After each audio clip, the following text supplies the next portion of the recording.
On a typical Wednesday evening, Emily left her office in the bustling city of Eastville and started walking to her car, parked in the dimly lit parking lot. The streetlights flickered, casting eerie shadows on the pavement. Emily had her headphones in, listening to her favorite playlist to drown out the noise of the city. Suddenly, she felt a heavy hand wrap around her mouth, muffling her screams. She struggled and kicked, but the attacker was too strong. The last thing she saw before everything went black was a white van with tinted windows waiting for them. Emily woke up in a pitch-black room, her hands and feet tied up with a thick rope. She tried to scream, but her mouth was stuffed with cloth. Her eyes adjusted to the darkness, and she realized she was not alone. There were other people in the room, all tied up like her, and they were all crying or moaning in pain. She tried to move, but the rope was too tight, and her skin started to burn from the friction.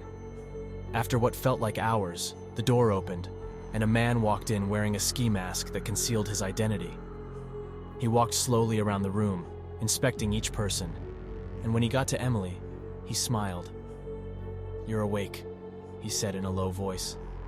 "Good." He reached for her, and she tried to move away, but he was too fast. He untied her gag and pulled her hair, forcing her to look at him. Emily tried to scream, but no sound came out. The man chuckled. "Welcome to my playground," he said. "You're going to have so much fun here." Emily's heart sank, and she knew she was in for a world of pain. The man started to cut off her clothes with a knife, and she cried, begging him to stop. But he didn't listen. He touched her in places she never wanted to be touched, and the pain was unbearable. She felt violated and helpless.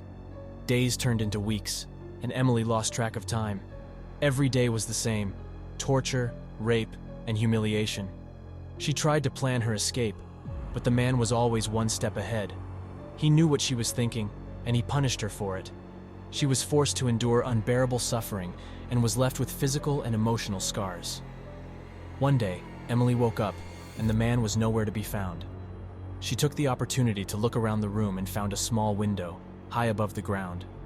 She knew she had to escape, but she was weak and tired from the constant abuse. She managed to untie herself and crawl to the window. She tried to break it, but it was too thick. She heard footsteps, and she knew the man was coming back. She crawled back to her spot and pretended to be asleep, hoping to catch him off guard. The man walked in, carrying a bag. He smiled when he saw Emily's eyes closed. "Time to play," he whispered. But Emily was ready. As soon as he got close enough, she grabbed the knife he had left on the floor and stabbed him in the chest. The man screamed and fell to the ground, dead. Emily managed to break the window and climbed out. She ran as fast as she could, not looking back until she was miles away from that house of horrors. She stumbled upon a small town called Willow Creek, where she decided to start a new life. She never forgot what happened to her, and she never told anyone. She moved to a different state and started a new life, but the memories haunted her every day.